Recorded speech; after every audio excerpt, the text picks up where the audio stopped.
Anderson Live. Lisa Rinna is my co-host today. Our next guest is addicted to something that many are allergic to and most avoid at all costs. Take a look. My name is Margaret, and I'm 53 years old, and I'm addicted to stinging myself with bees. The first time that I stung myself, it didn't hurt as bad as I thought it would, and it just got easier every time. I sting myself on my hip, my elbow, on a finger, my ankle, my forehead, on the tip of my nose. There's a little bit of swelling, there's a little bit of itching, but I really love stinging myself with bees. I carry honeybees around with me in my purse just in case I need a sting throughout the day. Some doctors might think that this is risky behavior, but I seem to thrive on the bee stings. I don't think there's anything wrong with me stinging myself with bees, and I don't plan to stop. Margaret is joining us now as well. Margaret, thanks very much for being here. Thank you. How long have you been doing this? When did this start? Probably 2001, shortly after I began trying to keep bees myself. How did it come about? I investigated alternative healing and bee sting therapy, bee venom therapy. I found out it actually predates acupuncture. So for you, was it a belief that this was somehow helpful to you, or did you just like the way it felt? Well, I wanted to look into it because I didn't want to take a non-steroidal anti-inflammatory Did you have arthritis? I had arthritis. Okay. I was getting cortisone shots in my hip.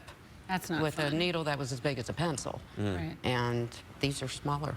It does seem like in the piece you were saying that you like the way it feels. I mean, I like the relief it gives me. It does actually give you relief. Yeah. And this is how you actually catch the bees. You've got it's like a vacuum. I have different ways of catching them, but to catch them on flowers, I'll use my bee vacuum. Wow. And you actually bring bees with you places. I like carrying them with me just for the company. Not all of them are alive. But then you you carry them in this? Or how would you carry them? That's how I keep them in my house, my medicine cabinet. Okay.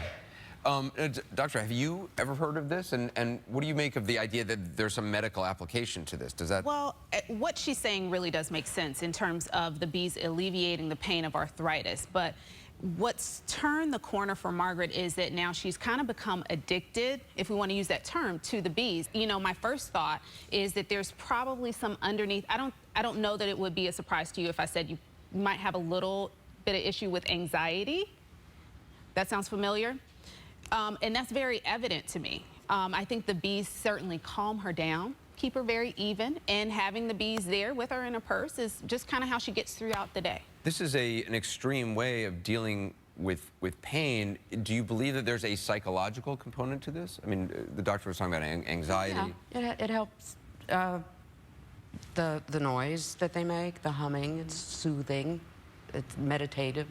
Really? Yes. Can it be bad for you in any form, this bee venom? Oh, of course, of course. My fear for Margaret is that she's going to develop an allergy to the bee stings, the venom that's in bees. So my suggestion would certainly be to tackle whatever that underlying anxiety is, the root cause of that, because otherwise you're always going to be dependent on the bees to relieve that anxiety and to calm you down, when really we got to get that anxiety under control so you don't have to use the bees all the time. Now, I'm curious, Natasha, when you hear about Margaret's bees, does that sound odd to you? No, I think there's always an explanation to the strange things that people do. But the doctor's not saying this is good. I mean, can you see trying to stop doing this or lessen it? Actually, I haven't had a sting for over a week now. Wow. How does that feel?